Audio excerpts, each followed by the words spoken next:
Okay, so I welcome you all in the session of diabetes.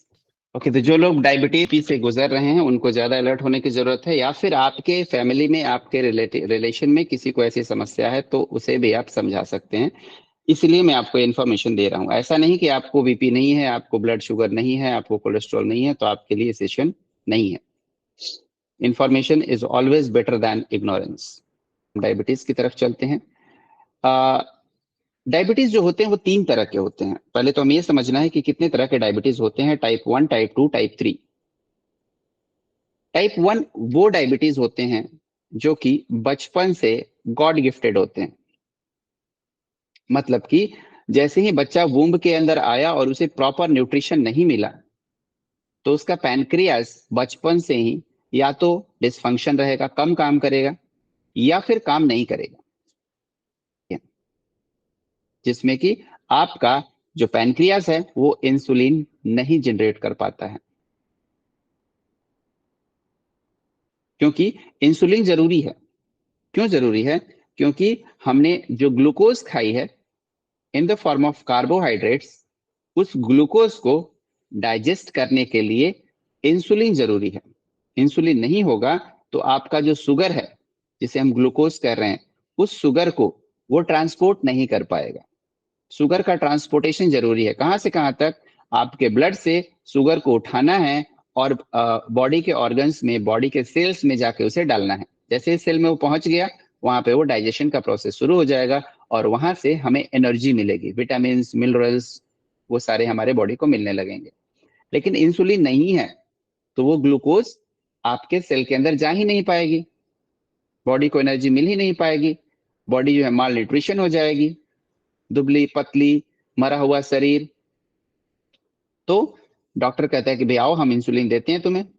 एक injection जो है हफ्ते में लेके जाओ, और आपके बॉडी में जब तक इंसुलिन रहेगी वो शुगर की बोरी को उठाएगा और सेल में जाके डालता रहेगा, और ये पूरा लाइफ टाइम चलता है। इसलिए टाइप 1 जो डायबिटीज होती है उसे क्योर करना मुश्किल होता है।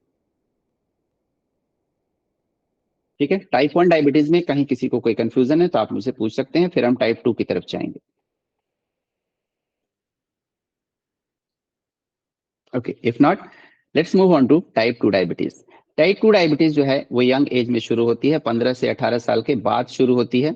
इसका मतलब आपने जो बचपन है बड़े मजे में बिताया है, लेकिन आपकी लाइफस्टाइल सही नहीं रही है, आपके डाइट सही नहीं रही है, या फिर आपकी जेनेटिक कुछ प्रॉब्लम है जो कि मदर फादर से होकर के आपके अंदर ट्रांसफर हुई है। इसके जो परसेंटेज है वो सबसे ज्यादा परसेंटेज होता है बैड लाइफस्टाइल। 80 to 90% केसेस में टाइप 2 डायबिटीज आपको तब होती है जब आप एक बैड लाइफस्टाइल जी रहे हैं, आपको पता ही नहीं है कि कैसी लाइफस्टाइल आइडियल लाइफस्टाइल होती है, या फिर आप लंबे समय तक कोई मेडिसिन ले रहे हैं और आपको पता नहीं कि उस मेडिसिन के साइड इफेक्ट्स क्या हैं। उसकी वजह से भी आपको ये प्रॉब्लम हो सकती है। तीसरी प्रॉब्लम जो होती है, आप कार्बोहाइड्रेट बहुत लेते हैं, जो कि लोगों को पता नहीं है कि कार्बोहाइड्रेट होता किस में है और उसके कंसिक्वेंसेस क्या होते हैं। तो आज हमारा पूरा फोकस टाइप 2 डायबिटीज के ऊपर है, क्योंकि टाइप 1 को मैंने कहा कि क्योर करने के चांसेस बहुत कम होते हैं और उधर फोकस करके कोई फायदा नहीं है, क्योंकि अब भगवान ने ही उसको पनिशमेंट दिया हुआ है कि भाई तुम्हें अब जिंदगी भर इंसुलिन ही लेना है, तो फिर इंसान उसमें ज्यादा कुछ कर नहीं सकता है। अब हम सिम्टम की बात करते हैं। सबसे पहले हम बात करेंगे टाइप 1 डायबिटीज में, जो कि अक्सर चिल्ड्रन में ज्यादा पाई जाती है और एडल्ट में। वही अगर चिल्ड्रन को अच्छे से ट्रीट किया गया तो हो सकता है तो उसमें थोड़ी बहुत इंप्रूवमेंट हो जाए, लेकिन एडल्ट में भी ये कंटिन्यू रहेगा, क्योंकि ये नॉन क्यूरेबल है, ऑलमोस्ट नॉन क्यूरेबल है। इसमें आपको जरूरत से ज्यादा प्यास लगेगी, जरूरत से ज्यादा भूख लगेगी, और जब भूख लगेगी और प्यास लगेगी तो मोटापा भी बढ़ेगा। Okay okay. उसके बाद आप देखेंगे ब्लड विजन जो है आपके टाइप 1 में भी आता है, टाइप 2 में भी आता है, टाइप 3 में भी आता है। आपको कोई कट लग जाए, कोई खरोच लग जाए तो जल्दी से वो ठीक नहीं होता है, ये एक बहुत अच्छा सिम्टम है। फटीग फील करना, हमेशा थका थका फील करना, पढ़ने बैठने पे नींद आने लगना, डोजिंग आने लगना। और इमीडिएट अगर पता करना है तो आपका यीस्ट इन्फेक्शन, आपके यूरिनल इन्फेक्शन आपका सबसे बड़ा सिम्टम है, जिसमें कि जैसे आप यूरिन करेंगे वहां पे चींटियां लगनी शुरू हो जाएंगी इन्फेक्शन की वजह से। मतलब आपके यूरिन में शुगर आ रहा है, तो ये भी एक अच्छा सिम्टम है। टाइप 1 टाइप 2 दोनों को इससे डायग्नोज किया जा सकता है, आइडेंटिफाई किया जा सकता है कि जहां भी आपने जमीन पे मान लो कि आपने यूरिनेट किया है और थोड़ी देर के बाद आप देखेंगे वहां पे चींटियां आ गई हैं, तो इसका मतलब आप श्योर हो जाइए कि आपको डॉक्टर के पास जाना पड़ेगा। उसके बाद आपका फ्रीक्वेंट यूरिनेशन, यहाँ तक कि आपको डायपर लगाने की जरूरत पड़ रही है और बच्चे जो है वो बेड पे सुसु कर रहे हैं बड़े होने के बाद भी, तो ये भी एक सिम्टम है आपके टाइप 1 डायबिटीज के। अब हम आते हैं टाइप 2 डायबिटीज के ऊपर। टाइप 2 डायबिटीज में क्या क्या सिम्टम होते हैं? इसमें भी आपका थ्रस्ट और यूरिनेशन बढ़ जाता है, प्यास भी ज्यादा लगेगी और फिर यूरिनेशन भी हर आधे घंटे पे होगा। दूसरा जो है वो आपका फटीग, जनरलाइज्ड वीकनेस, हमेशा आपको वीकनेस वाली फीलिंग आएगी, हमेशा थका थका सा महसूस होगा। थर्ड इज ब्लरी विजन, जो कि हमने टाइप 1 में भी देखा था। फोर्थ इज वेट लॉस और वेट गेन, दोनों भी हो सकते हैं, अनइंटेंशनल वेट लॉस और अनइंटेंशनल वेट गेन। इसमें भी आपकी हीलिंग जो है वो प्रॉपर नहीं होती है, कहीं खरोच लग गया तो यहाँ पे भी आपको पता हीलिंग जो है वो प्रॉपर नहीं होगी। इंक्यूबेशन पीरियड जो होता है, अगर आपको कोई खरोच लगी है तो 3 से 7 दिन के अंदर वो खरोच जो है वो ठीक हो जानी चाहिए। This is the incubation period for healing of a wound और अ कट। इससे ज्यादा टाइम लग रहा है तो इसका मतलब हो सकता है डायबिटीज में कन्वर्ट हो रहा है बॉडी। दूसरा है फिंगर और टोज में हमेशा नंबनेस रहेगी, हमेशा थोड़ा थोड़ा सा दर्द रहेगा। आप अंगूठों को इस तरह से बेंड करेंगे तो हल्की हल्की सी आपको पेन फील होगा। Itching around the genital area, genital infection इसमें जैसे मैंने बताया इसमें भी होता है, चाहे टाइप 1 हो चाहे टाइप 2 हो, और इसमें भी यूरिन से शुगर आना और फिर चींटियों का लगना जो है वो चलता रहता है। तो क्या क्या कॉजेज होते हैं टाइप 2 डायबिटीज के? टाइप 2 डायबिटीज जो है वो एडल्ट एज में डेवलप होता है, मैंने पहले ही बता दिया कि ये 15 से 18 साल के बाद ही डेवलप होता है, जब हम पुअर लाइफस्टाइल जीते हैं या काफी दिनों से मेडिसिन खा रहे होते हैं, या फिर हम हाई ब्लड प्रेशर से गुजर रहे होते हैं और हमने उसे इग्नोर किया होता है। हाई ब्लड प्रेशर जैसे ही आप उसे स्टोर करके रखेंगे बॉडी में 1 साल 2 साल तक, तो वो टाइप 2 डायबिटीज में कन्वर्ट हो जाएगा। आपका पैनक्रियास ठीक से काम नहीं कर रहा है तो भी आप टाइप 2 डायबिटीज से गुजर सकते हैं। आप ओबीज हो चुके हैं, ओवरवेट से ज्यादा वजन हो चुका है, तो भी आप टाइप 2 डायबिटीज के शिकार हैं, क्योंकि ये ओवरवेट डायबिटीज की वजह से ही होता है।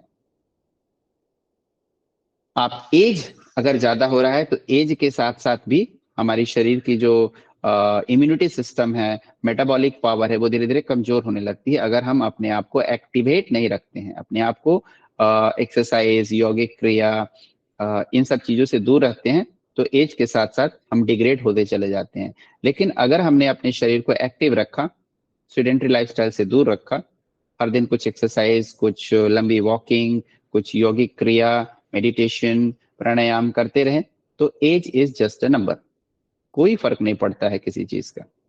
Next is genetic predisposition, genetic problem है, एक जनरेशन से दूसरे जनरेशन में ट्रांसफर हो रहा है।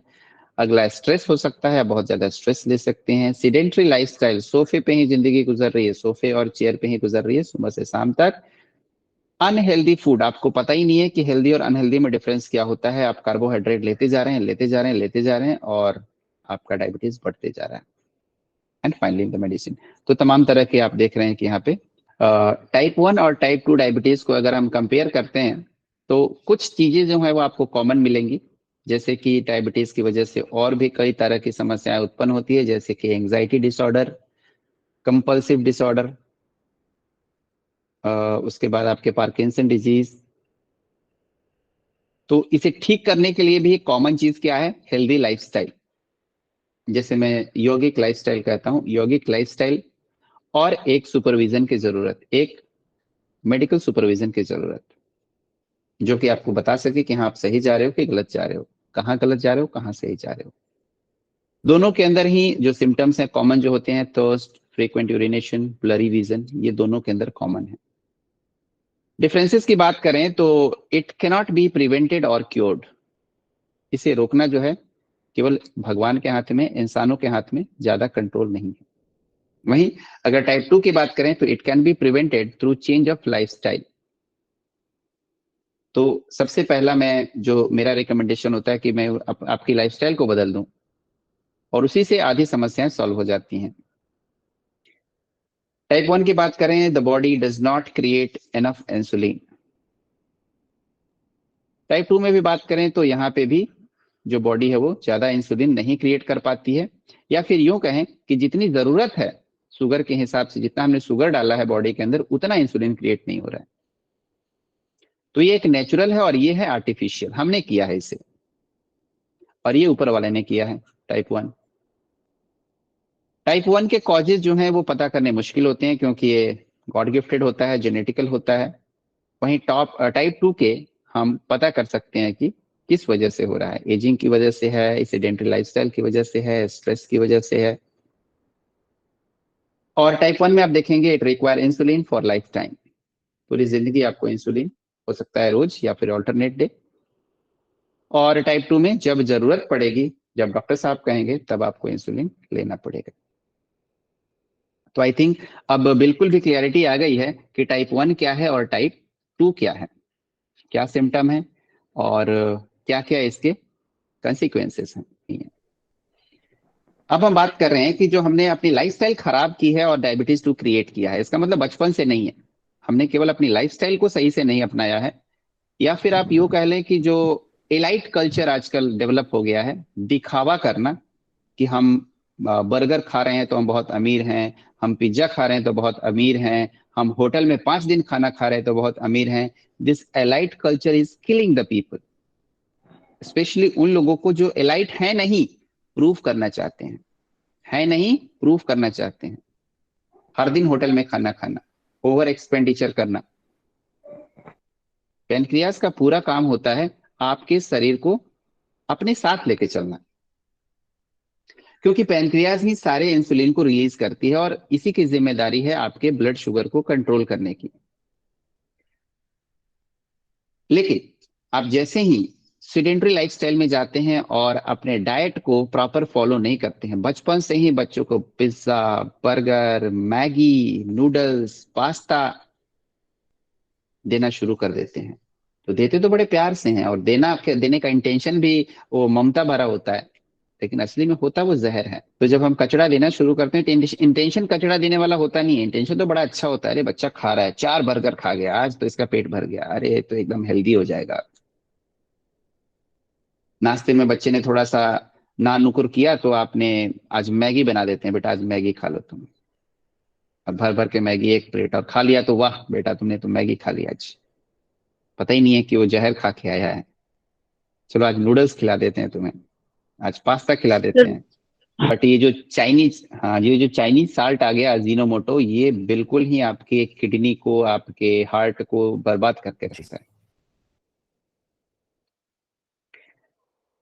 तो अब होता क्या है, अब यहाँ पे देखिए, मैं फिगर काफी मेहनत करके फिगर से आपको एक्सप्लेन करने की कोशिश की है मैंने आज, और हो सकता है कि आप अच्छे तरीके से इसे समझ पाएंगे। हमारे ब्लड के अंदर शुगर बहुत जरूरी होता है। अगर शुगर नहीं होगा तो जो हम ग्लूकोज ले रहे हैं, कार्बोहाइड्रेट ले रहे हैं, वो सेल तक पहुंच नहीं पाएंगे। ये हमारा सेल, जिसे हम एक कमरा कहते हैं, बॉडी के अंदर हर एक सेल है, और एक सेल के अंदर हमें एनर्जी चाहिए। एनर्जी कैसे मिलेगी? कार्बोहाइड्रेट से मिलेगी, कार्बोहाइड्रेट हमें एनर्जी देता है। तो जैसे ही हमने कार्बोहाइड्रेट को यहाँ पे अंदर डाला, डालते ही वो ग्लूकोज में कन्वर्ट हो जाता है, ग्लूकोज में कन्वर्ट हो जाता है, और ग्लूकोज का दूसरा नाम है शुगर। अब क्या होगा, पैनक्रियाज यहां से एक इंसुलिन को रिलीज करेगा। हम इसे मान लेते हैं, इस इंसान को, इस इमोजी को, कि ये इंसुलिन है। अब ये इंसुलिन क्या करेगा, यहां से शुगर की बोरी उठाएगा और सेल के अंदर लाके डाल देगा। अगर ये इंसुलिन नहीं है तो ये चीनी की बोरी सेल के अंदर नहीं आएगी। ये नेचर का करिश्मा है, ऊपर वाले ने ऐसे ही बनाया है। तो ये इंसुलिन का होना जरूरी है, मतलब कि एक इंसुलिन एक बोरी शुगर लाएगा और इस सेल में डाल देगा। सेल बड़ा हैप्पी हो जाएगा कि अब मुझे एनर्जी मिल गई, और उसको लेकर के वो डाइजेस्ट कर लेगा और फिर उसे आपकी एनर्जी में कन्वर्ट कर देगा, और आप अच्छे तरीके से घूम फिर पाएंगे, दौड़ पाएंगे, टहल पाएंगे, एक्सरसाइज कर पाएंगे। ये हमारा नॉर्मल स्टेज है जब आपको कोई डायबिटीज नहीं है। आगे चलते हैं। आगे आप देख पा रहे हैं कि जो इंसुलिन है वो बोरियां ला ला के सेल के अंदर रखता जा रहा है, क्योंकि आपने ब्लड के अंदर ग्लूकोज ज्यादा डालना शुरू कर दिया। तो क्या करेगा सेल, देखिए यहाँ पे इसने एक जंजीर लगा दी है, इसने दरवाजा बंद कर लिया है। पिछले वाले फिगर में दरवाजा खुला था, दूसरे वाले फिगर में इसने दरवाजा जो है वो बंद कर लिया है और यहाँ पे जंजीर लगा दी है। इसका मतलब इसे हम कहते हैं डिफेंस मैकेनिज्म डेवलप होना। सेल कहता है कि भाई मेरे पास जो औकात है वो 4 बोरी चीनी पचाने की है, इससे ज्यादा मेरी औकात नहीं है, तो मैं अब अपना दरवाजा बंद कर लेता हूं और अब मैं चीनी नहीं लूंगा, इससे ज्यादा मैं डाइजेस्ट कर ही नहीं सकता हूं। और फुल एनर्जी देने के लिए इतनी ही चीनी की जरूरत है, इतनी ही ग्लूकोज की जरूरत है। As you know excess of everything is bad. तो कोई अब बात क्या नहीं होगा, सर। अब क्या होगा कि आपने अपने शुगर इंटेक को कंट्रोल नहीं किया, क्योंकि आपको इन्फॉर्मेशन नहीं है, आपको पता नहीं है कि क्या चल रहा है शरीर के अंदर, ये सब कुछ शरीर के अंदर हो रहा है। तो आपने 10 बोरी शुगर डाल दिया। अब जैसे आप शुगर डालेंगे तो पैनक्रियाज को एक सेंसेशन मिलेगा, उसे एक ऑर्डर मिलेगा कि आप एक्स्ट्रा इंसुलिन रिलीज करो, ज्यादा इंसुलिन रिलीज करो। माइंड उसे सिग्नल देता है। तो क्या करेगा, 10 बोरी चीनी के लिए उसने 10 इंसुलिन जो है वो स्क्वीज कर दिए, उसने सिक्रीट कर दिए। अब ये 10 बोरी चीनी 10 इंसुलिन लाएंगे और डंडा लेके इस दीवार को तोड़ देंगे। इसने जो दरवाजा बंद कर दिया था उसे आके तोड़ देंगे और सारी चीनी अंदर रख के चले जाएंगे। जरूरत तो थी केवल 4 बोरी चीनी की, और आ गई यहाँ पे 4, 5, 6, 7, 8, 9, 10। सेल के अंदर 10 बोरी चीनी आ गई। सेल के पास औकात नहीं है इसे पचाने की। It is not enough to digest this sugar. तो क्या होगा, ये दूसरा दरवाजा लगा लेगा, डिफेंस मैकेनिज्म डबल कर लेगा। अभी आपने देखा था केवल जंजीर लगी है, तो ये जंजीर भी लगी है और ऊपर से इसने एक और डिफेंस मैकेनिज्म, एक गेट भी लगा लिया है। डिफेंस मैकेनिज्म और इसने स्ट्रॉन्ग कर लिया कि अब तो बिल्कुल भी नहीं लूंगा मैं चीनी, बस इट्स एनफ। देखिए नेचर कितना बढ़िया है, समझते हमारे साथ है। ऊपर वाले ने, जो गॉड ने बनाई है सारी चीजें बहुत परफेक्ट बनाई है। तो इसने क्या कर लिया कि सारे दरवाजे बंद कर लिए, लेकिन हम तो इंसान ठहरे, फिर भी नहीं सुधरेंगे, है ना। तो हमने क्या किया, शुगर को और डालना चालू रखा। हमने कार्बोहाइड्रेट पे कोई कंट्रोल नहीं रखा। तो आपका जो माइंड है वो पेनक्रियास को कहेगा कि भाई और इंसुलिन सिक्रेट करो, क्योंकि ब्लड में शुगर बहुत ज्यादा हो गया। यहाँ पे डिफेंस मैकेनिज्म हो गया, मतलब शुगर तो अब अंदर जा ही नहीं रहा, जो अंदर है वही नहीं डाइजेस्ट हो पा रहा है, तो अब अंदर क्यों लेगा वो सेल। तो अब ये शुगर जो आपके ब्लड में है वो सर्कुलेट होना शुरू हो जाएगा और आपका ब्लड शुगर लेवल धीरे धीरे धीरे धीरे बढ़ना शुरू हो जाएगा। और जो भी मैंने सिम्टम्स बताए थे टाइप 2 डायबिटीज के, वो आने आपको शुरू हो जाएंगे। और इसके बाद फिर आप डॉक्टर के पास जाएंगे और डॉक्टर जो है आपको 2 छोटी छोटी गोलियां देगा, लाल, हरी, काली, पीली, और कहेगा कि भाई अब आपको पूरी जिंदगी ये दवाई खानी है। क्या होगा अगर हमने इस दवा को खाया, तो क्या होगा, ये जाएगा और ये दवा सीधे आपके पैनक्रियाज को स्क्वीज कर देगा। ये पीछे से और आगे से ऐसे स्क्वीज करेगा, तो क्या होगा, पैनक्रियाज यहाँ से अपने आंसू टपकाएगा, आई मीन इंसुलिन टपकाना शुरू कर देगा। और जो चीनी आपके ब्लड में घूम रही थी, उस चीनी को ये सारे इंसुलिन लेके जाएंगे और आपके सेल के अंदर डाल देंगे। जबरदस्ती जितने भी डिफेंस मैकेनिज्म थी वो सबको तोड़ते हुए, double defence mechanism, triple defence mechanism, सबको तोड़ देंगे। क्योंकि हमने जब एक्सटर्नल इंसुलिन दिया है तो उसकी कोई क्वांटिटी नहीं है, कितने इंसुलिन सिक्रीट होंगे आपके बॉडी में, वो सबको, सारी चीनी को लेके जाएगा और सेल के दरवाजे को तोड़ करके उसमें जबरदस्ती डाल के आएगा। और यहीं से आपको फैटी लिवर की समस्या शुरू हो जाती है, आपके लिवर में फैट इकट्ठा होना शुरू हो जाते हैं। जरूरत नहीं थी, सेल कह रहा था कि मैं अपनी डिफेंस मैकेनिज्म क्रिएट कर चुका हूं, मुझे अब चीनी नहीं चाहिए। लेकिन अब आपने चूंकि दवा खा लिया है, तो सारे इंसुलिन आए और एक एक बोरी चीनी उठा के सारे सेल के दरवाजे को, डिफेंस मैकेनिज्म को तोड़ते हुए अंदर घुस गए, दरवाजा तोड़ दिया। और सारे जो चीनी की बोरियां थी वो अब सेल के अंदर हैं। जरूरत नहीं थी, फिर भी आप देखेंगे आपके सेल में भर भर की चीनियां हो गई हैं अब। तो जो शुगर ब्लड में था अब वो ब्लड में नहीं है, कहाँ चला गया? सेल के अंदर चला गया। और अब डॉक्टर कहेगा भाई अब देखो आपका जो शुगर है वो ठीक हो चुका है। वो ब्लड शुगर चेक करेगा और यहाँ पे आपका बिल्कुल नॉर्मल आएगा, क्योंकि ब्लड में था ही नहीं। अब सारी चीनियां कहाँ चली गई? सेल में चली गई। सेल को तो चेक नहीं किया आपने, चेक तो आप ब्लड को कर रहे हो। तो क्या सेल हेल्दी रहेगा? जिस घर में 4 बोरी चीनी चाहिए थी उसमें आपने 100 बोरियां भर दी हैं, तो क्या होगा? अब सेल जो है अपना काम करना शुरू करेगा। वही आप इल्यूजन में रहेंगे। आप क्या इल्यूजन में रहेंगे कि मेरा ब्लड शुगर नॉर्मल हो गया, 83, 85, 89, 100 के नीचे आ गया। अगर 100 के नीचे है, अगर आप फास्टिंग शुगर चेक कर रहे हैं तो अगर 100 के नीचे है तो आपका शुगर नॉर्मल है। खाना खाने के बाद चेक कर रहे हैं तो 140 तक है तो नॉर्मल है। तो वो एक इल्यूजन है, आपके दिमाग में ये बताया जाता है कि आप फिट हो चुके हैं, लेकिन सेल के अंदर चीनियां भरी हुई हैं। और अब सेल अपना रुतबा दिखाना शुरू करेगा। वो कहता है भाई हमारी भी तो औकात है, हम सारे चीनी की बोरियों को फैट में कन्वर्ट कर देंगे, डाइजेशन की पावर नहीं है हमारी। तो सेल क्या करेगा? अब सारी चीनी की बोरियां फैट में कन्वर्ट हो चुकी हैं। ठीक है, now you are going to have the excess fat. भर भर के पूरे बॉडी में फैट हो जाएंगे और आप धीरे धीरे ओबीज होते शुरू हो जाएंगे। आपके शरीर का वजन बढ़ना शुरू होगा, फैलते चले जाएंगे, ओबीज होते चले जाएंगे, आपका बीएमआई बढ़ना शुरू हो जाएगा। और चूंकि अब बीएमआई बढ़ेगा तो पहले जो ब्लड आपका जो हार्ट था वो यहाँ तक ही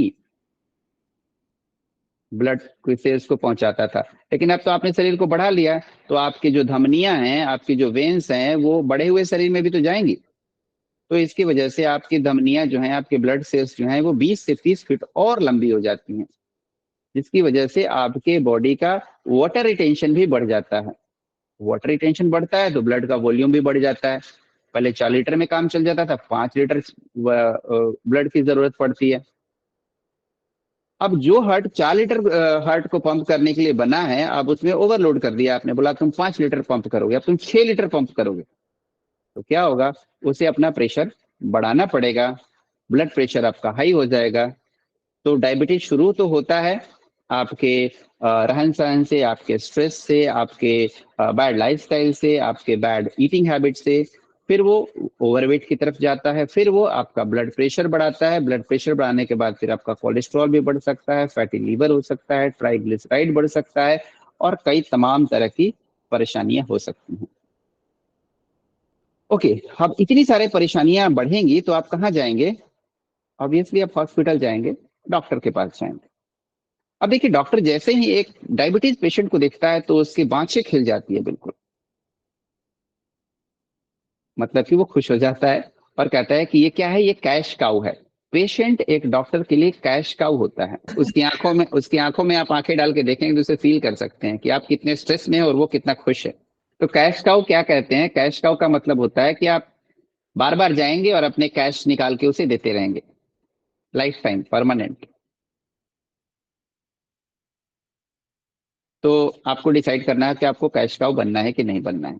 तो डायबिटीज को ठीक करने के 2 तरीके होते हैं। पहला, आप अपनी लाइफस्टाइल को चेंज कर लें, सीडेंटरी लाइफस्टाइल को एक्टिव लाइफस्टाइल में कन्वर्ट कर दें। सुबह 5 बजे उठना, 4:30 बजे उठना, एक्सरसाइज करना, वॉकिंग करना, रनिंग करना, और सबसे बेस्ट योग करना। योग, प्राणायाम, मेडिटेशन सबसे ऊपर है, at the top most level, क्योंकि यहाँ पे आप पसीना निकाल रहे हैं। कोई जरूरी नहीं है कि आप 1 घंटे वॉकिंग कर लें तो पसीना निकल जाएगा, लेकिन पसीना निकलता है तो शरीर से टॉक्सिन जो है वो निकल जाते हैं। जो बॉडी के पोर्स होते हैं, जो हमारे शरीर में छोटे छोटे छिद्र होते हैं, वो खुल जाते हैं, और हमारा बॉडी का अच्छे तरीके से वेंटिलेशन हो पाता है। तो पसीना निकलना जरूरी है। तो इसलिए हम कहते हैं कि आधे घंटे आज भी हमने पसीना निकाला, उसके बाद हमने आसन किए। तो वॉकिंग में ऐसा होगा, ऐसा कोई जरूरी नहीं है, खासकर विंटर सीजन में, क्योंकि बाहर का मौसम बहुत ठंडा होता है। और वॉकिंग करेंगे तो एक बूंद भी पसीना आपको निकलेगा नहीं। तो हालांकि हार्ट के लिए थोड़ा सा काम करेगा, लेकिन पूरे बॉडी के लिए वो सुटेबल नहीं है। तो इट इज ऑलवेज एडवाइजेबल कि आप ऐसी एक्टिविटी करें जिसमें कि आपका पसीना भी आए, आपकी सांसें भी तेज हो, आपके लंग्स में बहुत सारा ऑक्सीजन भी जाए। तो वो केवल पॉसिबल है यौगिक क्रिया के अंदर। ठीक है। दूसरा है अपने लाइफस्टाइल के साथ अपने डाइट को चेंज करना। जो कि मैं रिकमेंड कर रहा हूं कि आप लाइफस्टाइल और डाइट दोनों को एक साथ फॉलो करें, जो कि ना आयुर्वेदा सिखाता है आपको, ना ही आपको एलोपैथ सिखाता है, ना ही आपको होम्योपैथ सिखाता है। ये केवल नेचुरोपैथ के अंदर आता है कि आप अपने डाइट को भी ठीक कर रहे हैं और साथ में लाइफस्टाइल को भी ठीक कर रहे हैं, तो आपको फायदा भी डबल मिलेगा। तो ये रिकमेंडेड है कि आप एक अच्छे तरीके से अपने हेल्थ कोच के साथ बैठ करके आप डाइट चार्ट बनाएं, अपने प्रॉब्लम्स को शेयर करें, अपने ईटिंग हैबिट को शेयर करें, अपने लाइफस्टाइल को शेयर करें और अपने लाइफस्टाइल को धीरे धीरे सुधारना शुरू करें, तो आपकी समस्याएं जो है वो धीरे धीरे खत्म हो जाएंगी। अब इस पूरे सिस्टम को ठीक करने के लिए दो चीजें जरूरी हैं। एक तो आपका नॉलेज, जो मैं अभी आपको दे रहा हूं, इंफॉर्मेशन, नॉलेज। नॉलेज के साथ आपको एक सुपरवाइजर की जरूरत है, एक वॉचमैन की जरूरत है, जो आपके ऊपर नजर बना के रखे कि आप डिसिप्लिन फॉलो कर रहे हैं कि नहीं कर रहे हैं। हमने कहा कि आपको इतने बजे ये खाना, इतने बजे ये खाना, इतने बजे ये खाना, आपने बोला छोड़ो यार, कौन इतना करता है, दवा खा रहे हैं ना, ठीक हो जाएंगे। इसका मतलब बिलीफ नहीं है आपको, आपको अपने मेंटोर पे बिलीफ नहीं है, या फिर आपको इस पैथी पे, एलोपैथी, नेचुरोपैथी, होम्योपैथी, तो इस नेचुरोपैथी पे आपको बिलीफ नहीं है। तो ये चारों चीजें जो हैं आपको ठीक करने के लिए जरूरी है। Knowledge, experience of A health coach, your discipline and your belief and trust. सारी चीजें फॉलो करें, बिलीफ नहीं है। जब भी मैंने कहा विनेगर पी लो, गालियां देते हुए मुझे आप विनेगर पी रहे हो, बिलीफ ही नहीं है, तो फिर वो काम नहीं करेगा शरीर के ऊपर। Okay, so this was Yes, all about today's session.